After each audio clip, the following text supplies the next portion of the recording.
Om Swastiastu, selamat pagi. Perkenalkan kami dari kelompok 2 dari kelas A3 akan mempresentasikan teori arsitektur perilaku. Sebelumnya, izinkan kami memperkenalkan anggota kami terlebih dahulu. Yang pertama ada saya sendiri, di Makir 110, dengan nama Ibu Tua Dija Sumirsa Putra. Yang kedua ada Ngurah Tegar Pradita Mandala, di Makir 116. Yang ketiga ada Madi Ngurah Aditya, di Makir 117. Yang keempat ada Made Sabda Aryadi Putra, di Makir 133. Yang kelima ada Imadi Werdi Sedana, di Makir 134.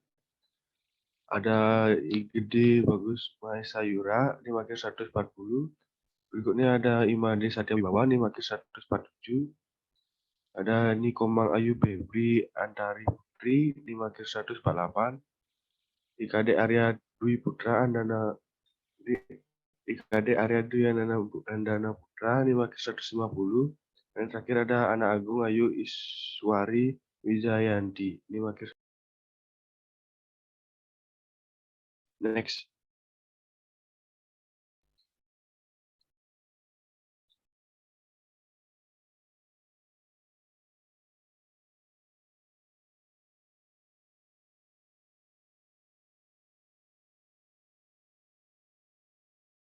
Pokok pembahasan. Di sini kami akan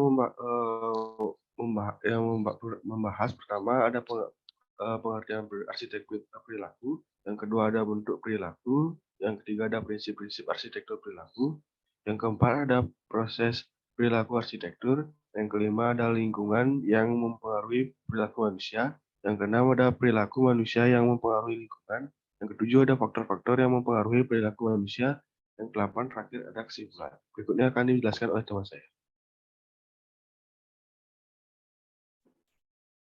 Baik, yang pertama ada pengertian arsitektur pelaku.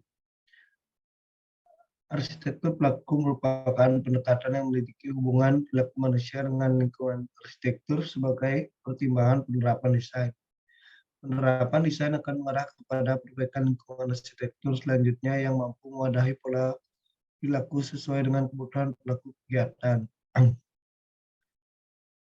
Definisi perilaku menurut para ahli. Pertama, perilaku manusia yang dipahami sebagai pembentuk arsitektur, tapi juga arsitektur dapat membentuk perilaku manusia. Seperti yang telah dikemukakan oleh Winston Churchill 1943 dalam Lawrence kurung 2004, "We shape our building, then they shape us." Yang kedua, arsitektur pelaku adalah arsitektur yang dalam penerapannya selalu menyertakan pertimbangan-pertimbangan perilaku dalam perancangan kaitan perilaku dengan desain arsitektur. Dalam kurung sebagai lingkungan fisik, yaitu bahwa desain arsitektur dapat menjadi fasilitator terjadinya perilaku. Yang terakhir, menurut Schneider dan Chatanes dalam kurun 1984, arsitektur berwawasan perilaku adalah arsitektur yang mampu menanggapi kebutuhan dan perasaan manusia yang menyesuaikan dengan gaya hidup manusia di dalamnya. Selanjutnya akan ditanyakan oleh rekan saya. Baik, di sini saya akan melanjutkan tentang bentuk perilaku. Dilihat dari bentuk respon terhadap stimulus ini, maka perilaku dapat dibedakan menjadi dua, yaitu perilaku tertutup dan perilaku terbuka. Perilaku tertutup adalah respon seseorang terhadap stimulus dalam bentuk terselubung atau tertutup konflik. Respon atau reaksi terhadap stimulus ini masih terbatas pada perhatian, persepsi, pengetahuan atau kesadaran, dan sikap yang terjadi sebelum bisa diamati secara jelas oleh orang lain. Perilaku terbuka adalah respon seorang terhadap stimulus dalam bentuk tindakan nyata atau terbuka. Respon terdapat stimulus tersebut sudah jelas dalam bentuk tindakan atau praktek. Selanjutnya dilanjutkan oleh teman saya. Baik, yang ketiga ada prinsip-prinsip arsitektur perilaku. Berikut bagian-bagian dalam penerapan tema arsitektur perilaku menurut Carol Simon Weston dan Thomas G. David. Antara lain yang pertama ada mampu berkomunikasi dengan manusia dan lingkungan. rancangan yang harus dapat dipahami oleh pemakainya melalui pengindaran ataupun pengimajinasian pengguna bangunan. Bentuk yang disajikan dapat dimengerti sepenuhnya oleh pengguna bangunan. Dari bangunan yang diamati oleh manusia, syarat-syarat yang harus dipenuhi adalah yang pertama ada pencerminan fungsi bangunan, yang kedua ada menunjukkan skala dan proporsi yang tepat serta dapat dinikmati. Yang ketiga menunjukkan bahan dan struktur yang akan digunakan dalam bangunan. Yang kedua ada mewadahi aktivitas penghuninya dengan nyaman dan menyenangkan. Penghuni yang dimaksud yaitu pengguna bangunan yang dimana dapat memberikan kenyamanan secara fisik dan psikis dan dapat menyenangkan secara fisik dan fisiologis. Yang ketiga ada memperhatikan kondisi dan perilaku pemakai. Selanjutnya dilanjutkan oleh teman saya.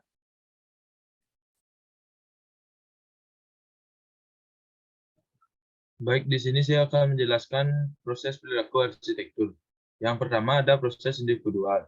Membahas hal-hal yang ada di dalamnya banyak seseorang, yaitu bagaimana persepsi lingkungan terjadi, bagaimana lingkungan fisik tersebut diorganisasikan dalam pikiran seseorang, dan mengenal berbagai cara orang berpikir dan merasakan ruang, termasuk preferensi personal dan respon emosional terhadap stimulus lingkungan. Proses individual ini mengacu pada skemata pendekatan perilaku. Berikut ini ada yaitu 4 bagian. Yang pertama, persepsi adalah seseorang memperoleh atau menerima informasi dari lingkungan, suatu proses untuk mendapatkan informasi dan dari dan tentang lingkungan seseorang yang berfokus pada penerimaan pengalaman empiris. Yang kedua ada kognisi spasial atau peta. Mental berkaitan dengan cara kita memperoleh, mengorganisasikan, menyimpan, dan membuka kembali informasi mengenal lokasi, jarak, dan tantangan di lingkungan dan fisik. Yang ketiga ada perilaku spasial atau bagaimana orang menggunakan tantangan dalam lingkungan adalah suatu yang dapat diamati secara langsung sehingga pada tingkat deskriptif hal ini tidak menjadi kontroversi seperti halnya usaha orang menjelaskan proses persepsi dan kognisi. Yang terakhir ada jarak sosial. Fase dekat 1,20 sampai 2,10 meter dan fase jauh 2,10 sampai 3,60 meter. Merupakan batas normal bagi individu dengan kegiatan serupa atau kelompok yang sama. Berikut ini ada foto diagram proses perilaku dan di sebelahnya ada diagram proses persepsi. Baik, selanjutnya akan dijelaskan oleh teman saya. Yang kedua ada proses sosial. Menurut Hal Edward, tahun 1966, manusia mempunyai kepribadian individual, tetapi manusia juga makhluk sosial. Hidup dalam masyarakat dalam suatu konektivitas, fenomena perilaku lingkungan, kelompok-kelompok pemakai tempat terjadinya aktivitas. Ruang personal atau personal space. Ruang personal seolah-olah merupakan sebuah balon atau tabung yang melubungi kita membatasi jarak dengan orang lain. Dan tabung itu membesar atau mengecil bergantung dengan siapa kita sedang berhadapan. Atau dengan kata lain, luas atau sempitnya kapsul tersebut bergantung pada kadar dan sifat hubungan individu dengan individu lainnya. Berikut adalah faktor yang mempengaruhi. Yang pertama ada jarak intim, yang kedua ada jarak personal, yang ketiga jarak sosial, dan yang terakhir ada jarak publik. Berdasarkan penjelasan tentang arsitektur perilaku dapat disimpulkan bahwa yang pertama arsitektur perilaku bertujuan untuk menciptakan lingkungan yang disesuaikan dengan perilaku manusia penggunanya. Yang kedua arsitektur dan perilaku memiliki hubungan yang erat dan saling mempengaruhi. Dan yang terakhir, arsitektur perilaku selain menekankan pada aspek kenyamanan fisik, aspek psikologi juga ditekankan. Selanjutnya akan dijelaskan oleh teman saya. Selanjutnya adalah lingkungan yang mempengaruhi perilaku. Yang pertama adalah ukuran dengan bentuk ruang yang tidak tepat akan mempengaruhi psikologis tingkah laku penggunanya. Penerapan, ukuran ruang disesuaikan dengan kebutuhan pengguna, di mana ukuran ruang tersebut disesuaikan dengan aktivitas dan kebutuhan pengguna dalam suatu ruang tersebut. Bentuk ruang lobi, tempat ibadah, ruang rehabilitasi, auditorium, mengambil bentuk-bentuk lengkung untuk memberikan kesan dinamis, riang, dan memberi pengaruh gembira. Yang kedua adalah perabot dan penataannya. Perabot dibuat untuk memenuhi tujuan fungsional dan penataan mempengaruhi perilaku penggunanya. Penerapan, penataan perabot dalam ruang disesuaikan dengan kebutuhan serta aktivitas pengguna ruang. Yang ketiga adalah warna. Memiliki peranan penting dalam penciptaan suasana ruang dan mendukung perilaku-perilaku tertentu. Warna berpengaruh terhadap tanggapan psikologis dan berpengaruh terhadap kualitas ruang. Penerapan, ruang yang digunakan dalam ruang harus memiliki nilai positif yang dapat merubah atau mempengaruhi perilaku negatif. Selanjutnya akan dilanjutkan oleh teman saya. Baik, di sini saya akan menjelaskan tentang lingkungan yang mempengaruhi perilaku manusia. Yang pertama ada suara, temperatur, dan pencahayaan. Unsur-unsur ini mempunyai andil dan mempengaruhi kondisi ruang dan penggunanya. Suara yang keras dapat mengganggu ketenangan seseorang. Penerapan, agar tidak mengganggu ketenangan dengan suara keras, maka ruang dibuat kedap suara agar suara tidak mengganggu ketenangan ruang lain. Temperatur berpengaruh dengan kenyamanan pengguna ruang, di mana suhu ruang sangat mempengaruhi kenyamanan ruang. Thermal komfort untuk orang Indonesia adalah antara lain 25,4 derajat Celcius sampai 28,9 derajat Celcius. Pencahayaan dapat mempengaruhi kondisi psikologi seseorang. Ruang yang cenderung minim pencahayaannya membuat orang menjadi malas dan jika terlalu terang dan menyebabkan silau dan menyakitkan mata. Selanjutnya akan dilanjutkan oleh teman saya. Akan menjelaskan perilaku manusia yang mempengaruhi lingkungan. Menurut Ibu Mangundia dalam buku Wastu Citra, arsitektur berwawasan perilaku adalah arsitektur yang manusiawi yang mampu memahami dan mewadahi perilaku-perilaku manusia yang ditangkap dari berbagai macam perilaku, baik itu perilaku pencipta, pemakai, pengamat, juga perilaku alam sekitarnya. Disebutkan bahwa arsitektur adalah penciptaan suasana perkawinan guna dan citra. Guna merujuk pada manfaat yang ditimbulkan dari hasil rancangan. Manfaat tersebut diperoleh dari pengaturan fisik bangunan yang sesuai dengan fungsinya. Namun begitu guna tidak hanya berarti manfaat saja, tapi juga menghasilkan suatu daya yang menyebabkan kualitas hidup kita semakin meningkat. Cita untuk pada image yang ditampilkan oleh satu karya arsitektur. Kita lebih berkesan spiritual karena hanya dapat dirasakan oleh jiwa kita. Cita adalah lambang yang membahasakan segala manusiawi indah dan agung dari yang menciptakan. Mangunwijaya 1992. Dari pernyataan di atas dapat kita dikatakan bahwa mencapai guna dan cita yang sesuai tidak lepas dari berbagai perilaku yang berpengaruh dalam sebuah karya, baik itu perilaku pencipta, pemakai, perilaku pengamat, juga menyangkut perilaku alam sekitarnya. Perilaku dalam buku Wastu Citra dilakukan satu persatu menurut beragam pengertian arsitektur sebagai berikut. Yang pertama, perilaku manusia didasari oleh pengaruh sosial budaya yang juga mempengaruhi terjadinya proses arsitektur.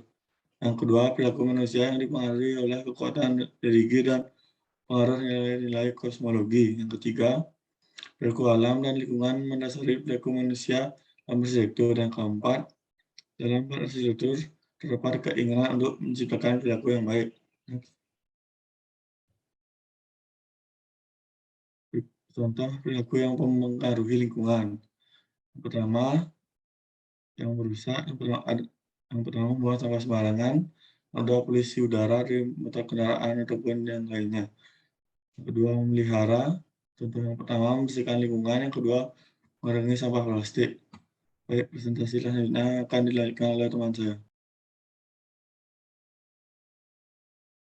Baik, di sini saya akan melanjutkan presentasi mengenai faktor-faktor yang mempengaruhi perilaku manusia. Manusia membangun bangunan demi pemenuhan kebutuhannya sendiri. Kemudian bangunan itu membentuk perilaku manusia yang hidup dalam bangunan tersebut. Bangunan yang didesain oleh manusia, yang pada awalnya dibangun untuk memenuhi kebutuhan manusia tersebut, mempengaruhi cara manusia itu dalam menjalani kehidupan sosial dan nilai-nilai yang ada dalam hidup. Hal ini menyangkut kestabilan antara arsitektur dan sosial, di mana keduanya hidup berdampingan dalam keselarasan lingkungan. Perilaku manusia itu sendiri dipahami sebagai sekumpulan perilaku yang dimiliki oleh manusia dan dipengaruhi oleh budaya, kebiasaan, adat, sikap, emosi, nilai, estetika, kekuasaan, persuasi, dan genetika. Faktor-faktor yang mempengaruhi perilaku manusia yaitu sebagai berikut. Yang pertama ada genetika, yang kedua ada sikap, yaitu suatu ukuran tingkatan kesukaan seseorang terhadap perilaku tertentu. Norma sosial adalah pengaruh tekanan sosial. Ya, dan yang terakhir, ada kontrol perilaku pribadi, adalah kepercayaan seseorang mengenai sulit tidaknya melakukan perilaku. Tentunya arsitektur perilaku membahas mengenai hubungan tingkah laku manusia dengan lingkungan binaan yang dipakai manusia. Penyesuaian antara tingkah laku dengan lingkungannya dibagi atas dua, yaitu perubahan tingkah laku agar sesuai dengan lingkungan. Sifat manusia yang mampu belajar dari pengalaman, perubahan tingkah laku agar sesuai dengan lingkungan akan bisa dilakukan secara bertahap. Dengan kata lain, manusia bisa dididik, dilatih, dan belajar sendiri untuk bisa menyesuaikan diri dengan lingkungan barunya yang masih asing.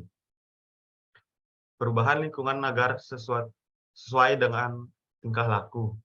Manusia selalu berusaha untuk memanipulasi lingkungan agar sesuai dengan kondisi dirinya atau keadaannya yang diinginkan. Proses manipulasi lingkungan tersebut melibatkan tingkah laku mendesain atau merancang. Di sini saya akan menjelaskan tentang psikologi manusia yang mempengaruhi perilaku manusia itu sendiri. Pembahasan tentang arsitektur perilaku tidak terlepas dari psikologi. Menurut Dr. Sarlito Wirawan Sarwono, manusia sebagai objek yang paling penting dalam suatu lingkungan binaan memiliki ciri-ciri sebagai berikut, yaitu cenderung untuk selalu mengerti dan bereaksi dengan lingkungannya, senang untuk mengetahui dan membagi pengetahuannya dengan orang lain, dan selalu kebingungan pada saat tidak memiliki pedoman yang jelas. Kecenderungan ini merupakan akibat dari adanya proses psikologi yang terdapat pada setiap individu dalam interaksinya dengan lingkungan. Baik, selanjutnya akan dilanjutkan oleh teman saya. Baik, selanjutnya ada psikologi lingkungan. Psikologi lingkungan adalah bidang psikologi yang meneliti khusus hubungan antara lingkungan, fisik, dan tingkah laku serta pengalaman manusia. Faktor yang sangat kuat mempengaruhi manusia dan lingkungan. Menurut UU nomor 4 tahun 1982, lingkungan hidup adalah kesatuan ruang dengan semua benda, daya, keadaan, dan makhluk hidup, termasuk manusia dan perilaku yang mempengaruhi kelangsungan peri kehidupan dan kesejahteraan manusia serta makhluk hidup lainnya. Yang pertama ada lingkungan yang terbatas. Yang kedua ada polusi atau pencemaran. Yang ketiga ada penggunaan dan penyalahgunaan tanah yang menyebabkan erosi, banjir, dan lain sebagainya. Yang keempat ada masalah kependudukan. Yang kelima ada energi dan ekonomi yang terbatas. Yang keenam ada estetika lingkungan. Menurut Berlin, seorang pakar psikologi, faktor yang harus mempertimbangkan dalam mengatasi masalah ini adalah yang pertama ada kompleksitas, yaitu berapa banyak ragam komponen yang membentuk suatu lingkungan. Yang kedua ada novelty atau keunikan, yaitu seberapa jauh lingkungan tersebut mengandung komponen yang unik. Yang ketiga ada incongruity atau ketidaksenadaan, yaitu seberapa jauh suatu faktor yang tidak cocok dengan konteks lingkungannya. Yang keempat, ada kejutan, yaitu seberapa jauh kenyataan yang ada tidak sesuai dengan harapan. Next. Yang ke-8 ada kesimpulan. Kesimpulan yang kami dapat, arsitektur perilaku merupakan pendekatan yang menyelidiki hubungan perilaku manusia dengan lingkungan. Arsitektur sebagai pertimbangan penerapan desain bertujuan untuk menciptakan tempat yang sesuai dan optimal dengan perilaku pengguna, yang bisa diterapkan dengan prinsip arsitektur pelaku sehingga bisa sesuai dengan terhadap perilaku, aktivitas, dan berkomunikasi dengan manusia dan lingkungan. Next. Baik, sekian terima kasih dari kelompok kami. Mohon maaf jika ada kesalahan kata dan tidak kejelasan kata. Saya tutup dengan terima kasih.